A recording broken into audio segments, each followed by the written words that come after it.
안녕하세요. 오늘은 돈과 사람을 끌어당기는 부자의 말센스라는 제목의 책을 리뷰를 해보려고 합니다. 올해 저는 유튜브의 3가지 도전에 대해서 영상을 남기려고 해요. 그 첫 번째 시간으로 이 책을 선택했습니다. 제가 사는 동네 도서관에서 빌린 책인데요. 저는 이런 책을 굉장히 좋아합니다. 여기 보시면은 삼성, LG 등 다수 기업 출강이라고 되어 있는데 그런 곳에서도 강의를 하게 되면은 굉장히 그 강연료가 비쌀 거잖아요. 그런데 그런 분의 책을 이렇게 가까운 곳에서 공짜로 빌려서 볼 수 있다라는 것이 너무 저희한테는 좋은 것 같아요. 그리고 이제 빌린 책이기 때문에 저는 보통 이제 책에 밑줄을 긋거나 접어두거나 또 약간의 메모를 해놓는데, 이 책은 빌린 책이기 때문에 이런 스티커를 이용해서 제가 이제 인상 깊었던 부분들을 이렇게 붙여 놓았습니다. 그래서 한번 제가 어느 부분에서 좀 감동을 받았는지 나눌게요.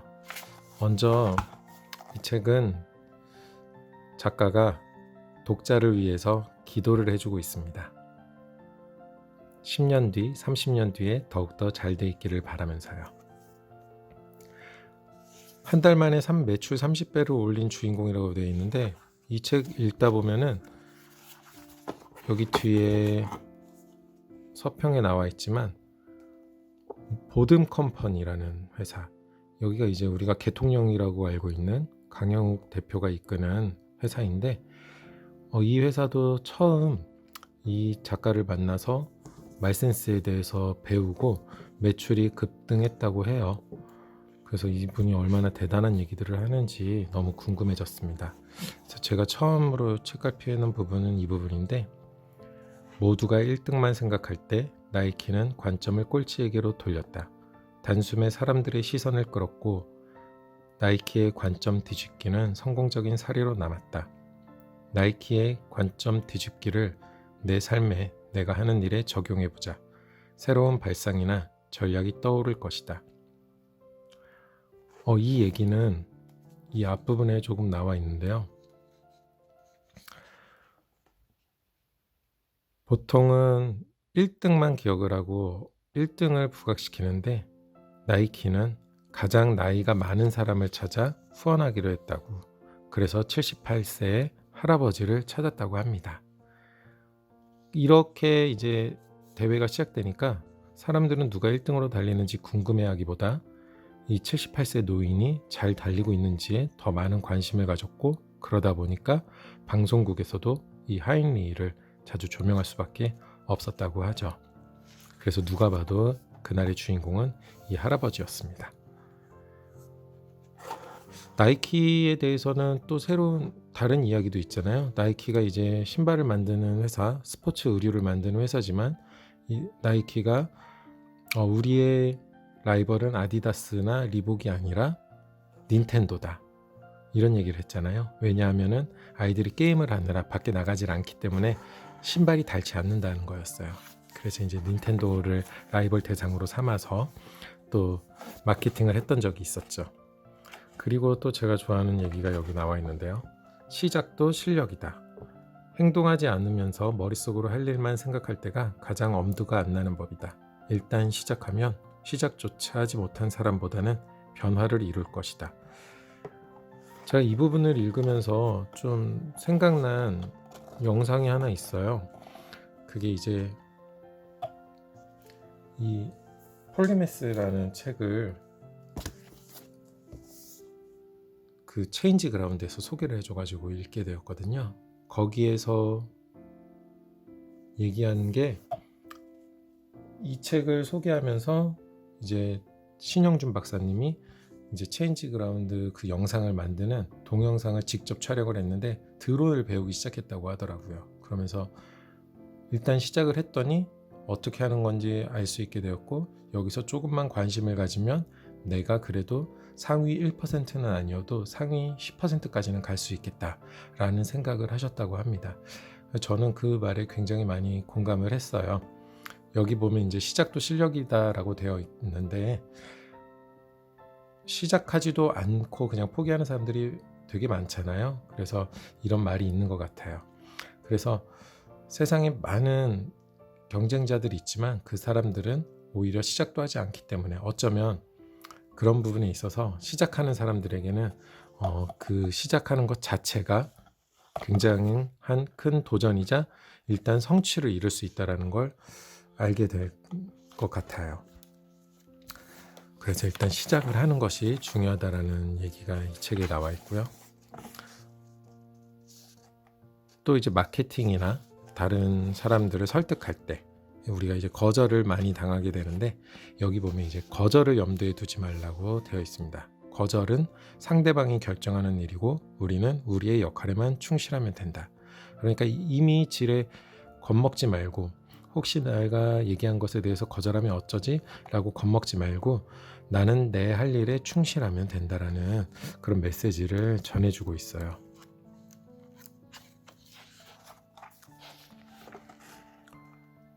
계약을 더욱 잘하고 싶을 때는 두 가지를 기억하라고 되어 있습니다. 제가 한번 읽어볼게요. 첫째, 우리가 어필하면 어필할수록 빨리 팔아넘겨야 하는 상품처럼 느껴져 고객은 도망가고 싶어진다는 사실이다. 둘째, 클로징 멘트는 마지막에 하는 것이라고 생각하는 사람들이 대부분인데 내 생각은 다르다. 클로징은 중간중간 상대도 모르게 얘기되어야 한다. 그중 한 가지 방법으로 당연히 한다는 것을 전제해서 이야기해보자. 반드시 효과가 좋을 것이다. 아무리 좋은 것을 제안한다 해도 상대가 부담을 느끼면 계약은 이루어지지 않는다. 압박감에 어쩌다 한 번은 목적을 이룬다 해도 그 사람을 지인이나 고객으로서 잃게 되므로 진정으로 설득했다고 볼 수 없다. 누군가를 설득하려면 부담을 지우면서 밀어붙이는 게 아니라 오히려 있던 부담도 덜어주어야 한다. 그러니까 이게 무슨 얘기냐면은 당연히 한다는 것을 전제해서 이야기하자는 거잖아요. 여기 뒤에 보면은 이제 A는 잘못된 예시, B가 좋은 예시입니다.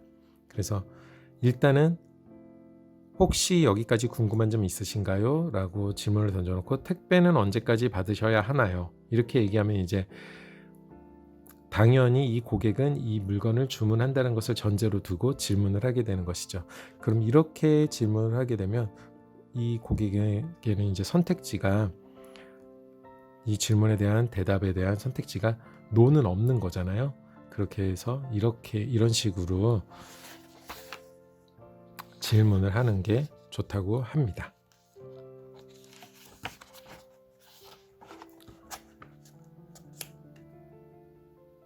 또 30초 안에 상대의 마음을 사로잡기 위해서는 내가 상대에게 이익이나 도움을 줄 수 있는 존재라는 사실을 각인시켜야 한다라고 얘기하고 있습니다. 사람들은 누구나 자신에게 도움이 되는 사람을 좋아한다. 친구와의 관계도 알고 보면 감정적 이득이 관련되어 있다.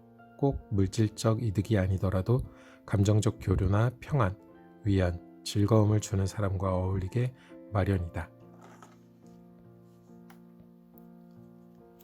이 얘기는 이 앞부분을 좀 봐야 되는데요. 저 작가가 이제 강연에 가서 사람들에게 한번 얘기를 했다고 해요. 30초 안에 소개를 해보라고. 그랬더니 이제 이 부분에 대해서 이렇게 소개를 한 거예요. 거기 강연장에 갔던 참석자가 분당에서 레스토랑 운영하는 A입니다. 오늘 친구가 같이 가자고 해서 한번 와봤는데 좋은 시간이 되었으면 합니다. 그런데 이렇게만 소개를 하면 무언가 상대의 마음을 사로잡기에는 부족하지 않나 해서 이 밑에 있는 부분이 이 작가가 안내해 준 얘기예요.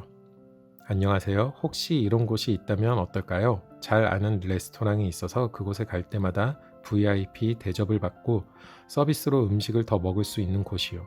그리고 그 자리에 함께한 일행 앞에서 당신을 치켜 세워준다면 여러분이 사업하시는데 도움이 좀 될까요?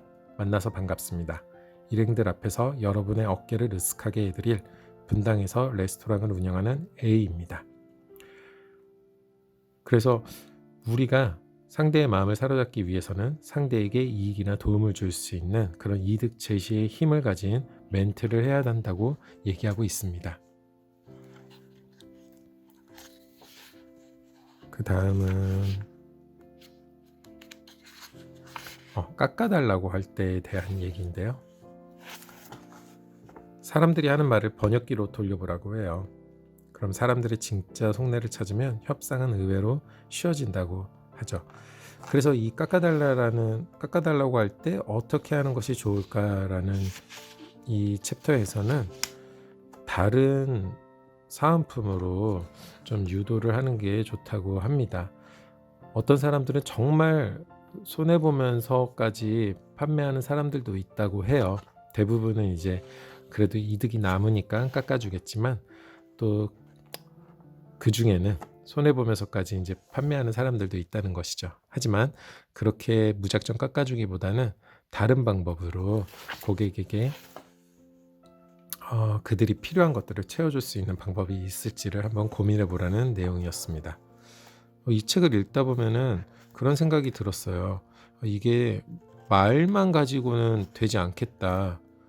왜냐하면은 이 앞부분에 보면은 작가가 이제 자기가 어렸을 때 어떻게 지냈는지에 대한 얘기들이 나와 있거든요. 그러면 이제 횟집에서 아르바이트를 했었는데 그 아르바이트를 하면서도 손님들에게 어떻게 하면은 비싼 메뉴를 시키게 할 수 있을까를 늘 고민하며 궁리하면서 이제 그 손님들에게 어떤 말로 이 메뉴를 시키게 할지를 고민하면서 그 가게의 매출을 많이 올렸다고 해요. 그리고 뭐 팁을 많게는 하루에 8만 원에서 10만 원까지 받았다고 합니다. 이분이 지금 나이가 얼마나 될지 모르겠지만 저랑 좀 비슷한 것 같은데, 그러면은 그 아르바이트 했을 때는 뭐 90년대 말이나 2000년대 초반일 것 같은데, 그 당시에 팁으로만 그 정도 돈이었으면 정말 큰 돈이죠. 그래서 이 책을 읽다 보니까 정말 말로만 이렇게 말 센스만 키워서는 이렇게까지 되기는 힘들 것 같은데 라는 생각을 해봤지만, 그래도 우리가 이제 시작하는 것이 중요하기 때문에 말부터 어떻게 시작하는 것이 좋을지를 한번 알아보기 위해서 끝까지 읽어봤습니다. 이 부분은 제가 넘어가고요.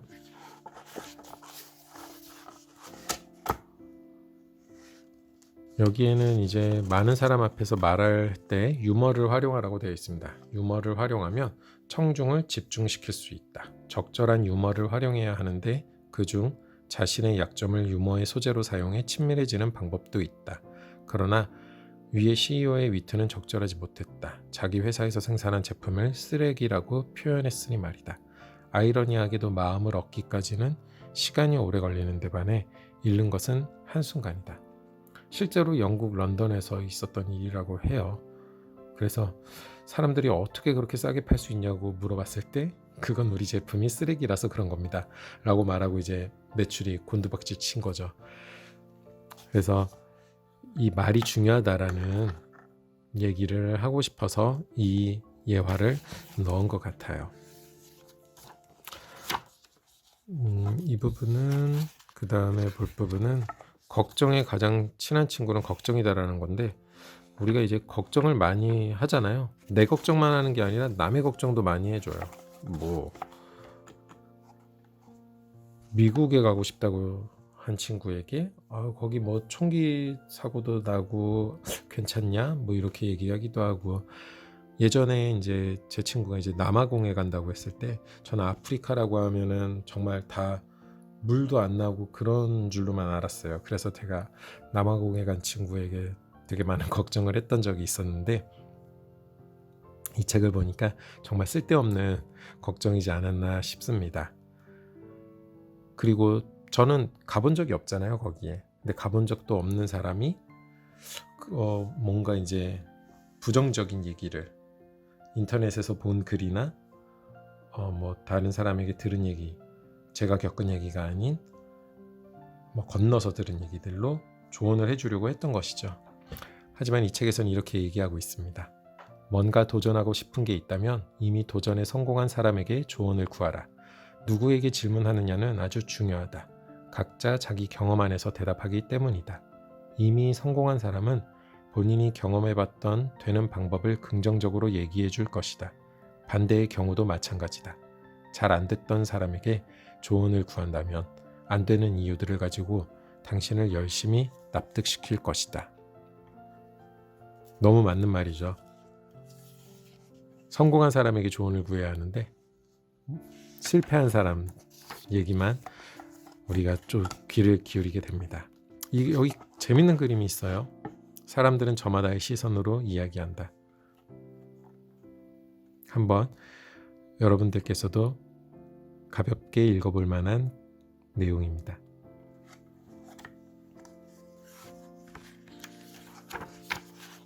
그 다음에 이제 머릿속에 1:1 공식부터 지워라라는 얘기가 있는데요.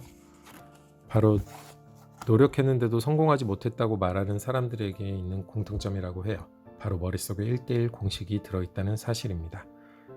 뭔가 하나를 실행하면 결과도 바로 뒤따라야 한다고 생각하는 게 1:1 공식이라는 건데요. 내가 오늘 영어 단어 10개를 목표로 해서 외웠으면은 그 단어를 가지고 뭔가 이제 말을 할 수 있어야 되는데 말이 나오지 않는다면 바로 포기해버리는 거죠. 그런데 한 번의 노력으로 할 일을 다 했다고 생각하고 더 이상의 시도를 하지 않는다면 더 이상의 발전은 없는 거죠. 계단을 올라갈 때도 뭐 2층까지 계단을 올라간다고 하면 보통 계단이 20개에서 30개 정도 있잖아요. 그런데 계단 하나 올라가 놓고 도달하지 못했어 라고 말하는 것과 좀 비슷한 맥락인 것 같아요. 그래서 우리가 지금 뭔가 하나를 실행했지만 결과가 보이지 않는다고 해서 거기에서 포기하고 주저앉고 나는 안 되는구나 라는 생각을 하기보다는 1년 혹은 5년 뒤를 위하여 열심히 인생의 씨앗을 뿌려두면 그때 노력했던 그 노력의 결실을 나중에 맺을 수 있다라는 것입니다. 벌써 제가 마지막 책갈피까지 왔네요. 좀 마음속에 새겨두면 좋은 말일 것 같은 그 내용이라서 이제 마지막으로 이 부분을 소개해드리고 마치려고 합니다. 우리는 매일 누군가와 소통하며 살아가면서 놀랍게도 말의 중요성에 대해 간과하곤 한다. 평소에 내가 어떤 말을 하고 있는지를 살펴보자. 반드시 인생에 큰 차이를 만든다. 좋아하는 말 중에 영국 수상이었던 마거릿 태처의 명언이 있다. 생각을 조심하라. 그것이 너의 말이 된다. 말을 조심하라. 그것이 너의 행동이 된다. 행동을 조심하라. 그것이 너의 습관이 된다. 습관을 조심하라. 그것이 너의 운명이 된다. 지금까지 돈과 사람을 끌어당기는 부자의 말센스였습니다. 좋은 하루 되세요.